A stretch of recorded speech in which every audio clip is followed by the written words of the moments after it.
Hello and welcome. This is Michael Connell, and I'm here as always with William Linville. This week, William's going to address understanding conflict. Hey, Will. Hey, Mike, how you doing, buddy? Doing wonderful. When we're looking at conflict and understanding conflict within us, what's at the core of this conflict in us? The core of the conflict goes into having two opposing forces, whether it be to project your consciousness onto within and through another. And then it goes from there to being guarded. And also through the mind, through the ego levels that of how the perception is everything has to be this way, that way. This situation's got to look like this, and this conversation has to go this way, that way, look like this, look like that, all into the survival of the ego's perception of a reality that's been projected for you to feel safe within yourself. And then, of course, having to be right, having to be pain free, such as pain is bad, comfort is good, the point of life is to be undisturbed. And then it goes from there to did I do the right thing, which also goes into a state where now within yourself, you have all of these projections, perceptions, and of course, filters of what is deemed to be right, what is deemed to be wrong, what's deemed to be comfortable, safe, pain free, and then what is deemed to put walls up, barriers up, when other circumstances or other dear ones, when they don't live up to, in your own perception, to the definition how things are supposed to be. And you see this a lot in relationships. And relationships, it's not just male, female, female, female, male, male.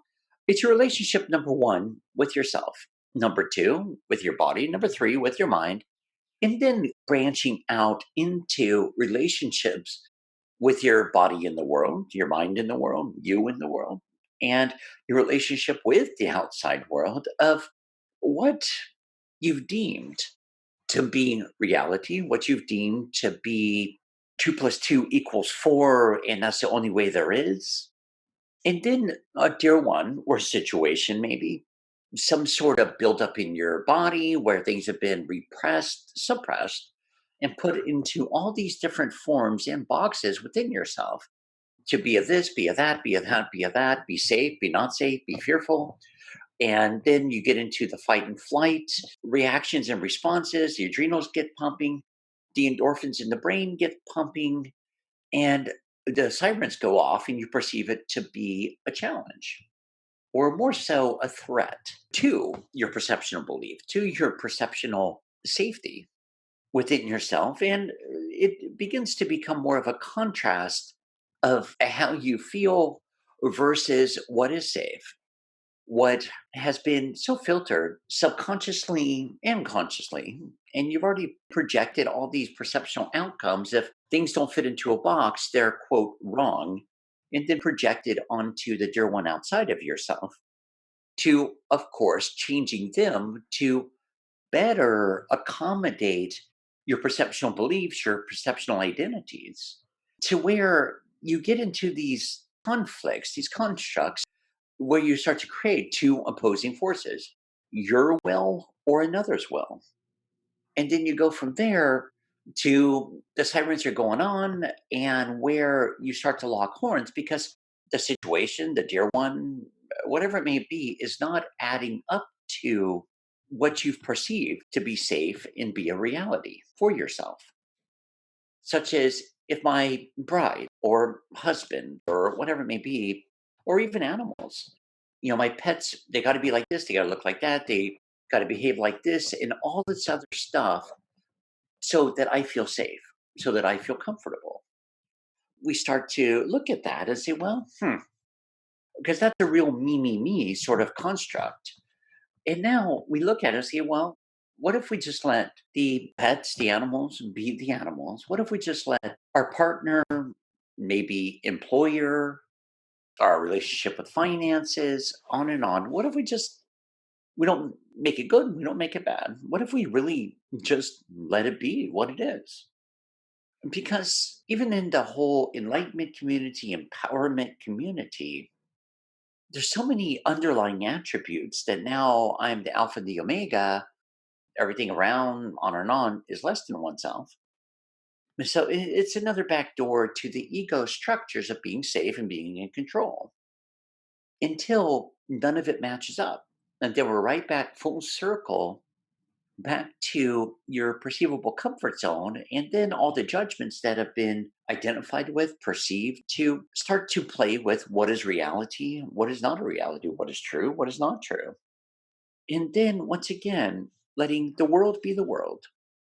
And now getting back to what we really have power over, which is free flow and how we either dance with or how we either act or react to what's going on around us. And then we get into the true freedom of having no filters, no barriers, and I'd say even no conflicting internalized comfort zones. And when I say that, it's that we're no longer buying into pain is bad, comfort is good. The point of life is to be undisturbed. And we're no longer buying into, am I, will I, did I do the right thing?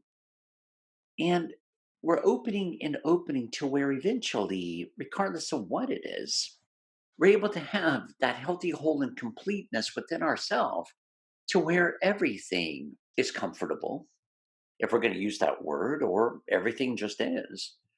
And that's where we start to pull out the whole I, the whole me levels of consciousness to where here we are as a consciousness, not on guard, not into over assertiveness, but where we're in a state of fluidity, fruition, connectedness, and openness within the whole universe itself. You see, in the universe, your creator consciousness included, there's no such thing as conflict. Everything serves a purpose. Now, the universe, your creator consciousness, isn't sitting down and questioning and looking for all these purposes that it serves. It just knows, as you know, everything is unveiling, unfolding as it was created to be so in your image. And everything that's going on around you is occurring as well to unplug you, unhook you, and dissolve the parts of oneself that have been so identified with what things should be like, what they've got to look like, what they're supposed to be like. And those levels are being really unplugged, unanchored, dissolved, taken out, moved away, and being repolarized into pure, unmanifest consciousness once again, pure light. And it's where all the gunk's being removed. But it's so interesting. So as the gunk's being removed, what's really going on is that you're coming in to fill up that space where all those weights have been instilled. And then you get into the whole ideal of what is real safety, anyways. There's the carnal safety, you know, not getting ran over by a Sherman tank or a school bus or whatever it may be. And then you have the mental safeness, which is where we're able to see everything for what it is, but then starting to understand that, danger, construct, conflict. It was never real. It was just a persona of a projection that had been taken in, taken on, that you, as an eternal beingness, is actually harmable. Well, in reality, you're not harmable. So, as you start to really explore this, of really how unharmable you are, unhurtable, because you're not hurtable, the ego is, but you're not. I mean, it's like, you hurt my feelings. Well, no, I didn't. I bruised your ego. Now, that's a lot different than actually hurting a true feeling. And feeling is more of love, blissfulness, joy, emanation, peace, harmony. Those are real feelings. Emotions are a whole different world, which creates guilt, anger, rage, perceiving oneself to be worthy, not worthy, lovable, not lovable. But still, any way we look at all of that, that's still just bruising the filters of the ego. So to walk around in the state that you are eternal, and beyond just being eternal, you're unaffectable, untouchable, undragdownable. And you're not just lovable, you are love. So as we move into this together and we evolve into this together, let's just take a breath and really experience what it's like to truly have no challenges. Because challenges, once again, it's all through the ego. You know that challenge is impossible because you have no opposing force. You have nothing, no one, whatever, that even resembles oneself. You know that you're unique in your frequencies, the tones that you emanate exponentially through you, which is going through the cells, the atoms, the molecules of the body, that there truly is no one, no thing that's even close to even resembling oneself. Dear ones may do what you do in their own uniqueness as well, but still there is no comparison. And now we become in a state of welcomeness, especially as we start to realize within ourselves that literally, mentally, physically, divinely, that there truly is no danger, there truly is no threat upon you. That all of that is truly just made up in the ego to create the adrenals to begin pumping and for the ego trying to prove and project itself to be right. But then you look at that, to be right, that's a whole phenomenon within itself because it's being right based on what perception, based on what modality, based in what belief system, because that's just how the whole right and wrong thing works. Once again, conflicted, they're two polarized states. But what if, for oneself, for a moment, what if there is no truly being right? What if there's no truly being a success? What if there's no true definition of being wrong or being a perceptional failure? And what you'll find if you really track and follow that all the way to its source, it comes from the approval, acceptance of others, and then the mimicking of an upside down, outside world that there's so much separation, so many divisions within. And where you start to look at it there and you start to go full circle right back into you and through your heart of wait, why am I attempting to live up to? Why am I attempting to be controlled by? Why am I attempting to let perceptions of the world define who I am? To define success, failure? None of it's true. So, for yourself, what would you say is a true success? And this is when we zero in a little bit further into success. It's based in a whole lot of judgments. You've succeeded when you open your eyes, when you take a breath, when you put your feet on the floor, you within the body that's animating the mind, which buys into thought forms, perceptions, whatever it may be. But you have already succeeded when you pick your body up as the day begins. So if we can go there, that yeah, you're already a success because you've embodied. It was a pretty huge undertaking to pick up a body in the first place.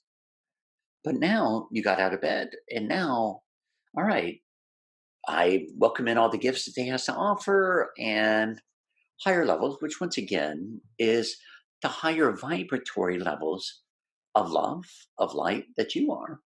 It's not an outside deity. Your creator consciousness is not an outside deity. It's still you, the facet of it that you are. Where we put the feet on the floor, say, bring it on, let the games begin, per se, or show me what there is to be shown throughout this beautiful, priceless, eternal unfoldment from 9 to 5, maybe from 8 a.m. to midnight, and all the gifts, all the unveilments, all the unfoldments that play out all around you. And then reminding oneself, okay, I am awake. Now keep me awake. Now, this is the opposite of conflicts because we're not being an opposing force. We're being a fruitionary state of light, of love within the exponential world. And when you really break it down from there, light trumps darkness. They seem like opposite polarities, but the reality is they don't butt heads. When light is turned on, darkness runs. When love is present, fear dissolves. They're not opposing forces of any sort of polarity duality. Love is patient, kind, and so forth and so forth, but it's an emanation, it's a presence, not an ego identity. All right, Macarino? What I heard you say is that conflict is all from the ego mind. And at the core of it, there's an element of you trying to control something or protect yourself from some perceived hurt. If we just summed up in a couple sentences the core of conflict, what's a core of conflict? Conflict is the creation of a perceivable, man made, mental, egoic, emotionally made comfort zone that holds yourself in and attempts to project into the world and everyone around you how things should be through a Hmm. limited state of perception and then attempting to control the dynamics of those coming into your life and how they attempt to control of what they do and how they behave, which goes back to trying to shelter yourself in a level of fear, confusion, and protection. When it comes to our own internal conflicts, is there any distinction when we want something, but then we have all these other conflicting thoughts, or we're inspired to do something and we have all these conflicting thoughts that stop us? Most definitely. So let's really look at that for a moment. Whether it's the wanting, whether it's the inspirations, aspirations. The wanting part is a lot different than the desire. The desire, the contemplation of any of it, that's you contemplating creation, contemplating within yourself who you are. Because you are that expression, you're that radiance, that resonance, which is all knowing when all comes up to it. Then we look at the thoughts. The thoughts come from a derived subconscious belief system that's normally charged with a lot of emotion. And then that belief is the belief. Now that belief starts to create thoughts that support that belief. So now we have you inspired and so forth. And now we have the thoughts coming from that belief. That's where we look at the conscious mind. Okay, it's awesome to become aware of your thoughts. I mean, that's basically a major, first huge major step. And then the second step is that we become more aware that you're not the thought. The thought is coming at you while you're over here inspired, amplified, and you're watching the thought, you're observing the thought. Now, the conflict comes when you buy into the thought, and then that goes all the way back to the source of the ego structure through the subconscious that is trying to prove itself to be right. And that's when there's you first, there's you wide awake, fully alert, and then it's almost like a blanket at times of taking on the subconscious based upon experiences, perceptual beliefs of the outside world. And it feels at times much like a blanket of consciousness. And then we still have these moments. These moments are going to continue for long as you're in a body on a planet of, huh, why am I doing what I'm doing? And why would I put myself in a tiny little box called a comfort zone based upon the exponential world and all the belief systems and mass collective consciousnesses, which is mass collective thought forms, rather than who I truly am that emanates through it, not absorbing it and not trying to fit or blend into it. Is there anything else you'd like to share about living and being outside of conflict?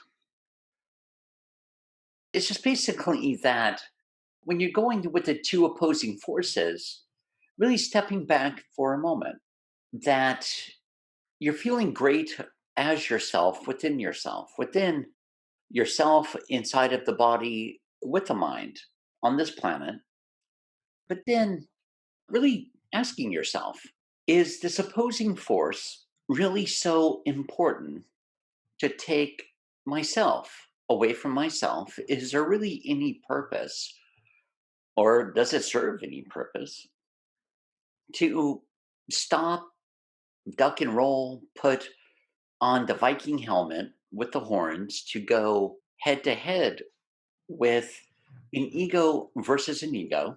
Is there any true, honest benefit that would or could come out of it? And also, when you look at the ego of another, the opposing force, how much power are you willing to give the opposing force? Because this is where it gets very conflicting and challenging for many.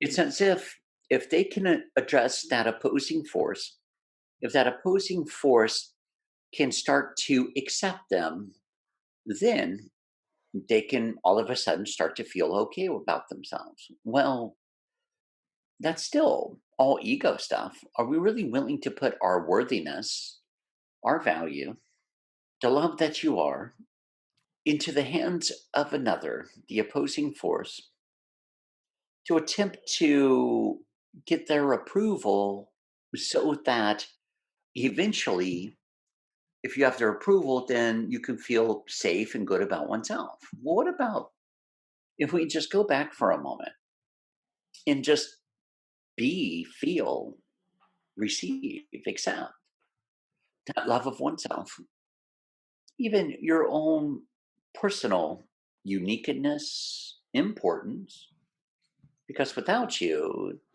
the universe, the planet, everything in between would not be whole. That's pretty important, I would say. That says a lot about your value, your pricelessness, your self esteem. So when we come back to ourself and decide, what's really worth my investment of my energy, my love, my heart? What is really worth using that towards conflict? But no one wins there. It's just a battle of an energy game. Who's going to walk away with all the energy? But is it really worth your time, your investment? And is it really worth even putting so much on the line about how you feel about oneself and giving your power away to another, to where if they accept you, you can feel great. If they reject you, you can feel however you feel. But does it really matter? Is it really that important what another thinks of you? Because they're going to think whatever they're going to think whenever they're going to think it. And then another dear one comes to the room and same thing applies. They're going to think whatever they think whenever they're going to think it.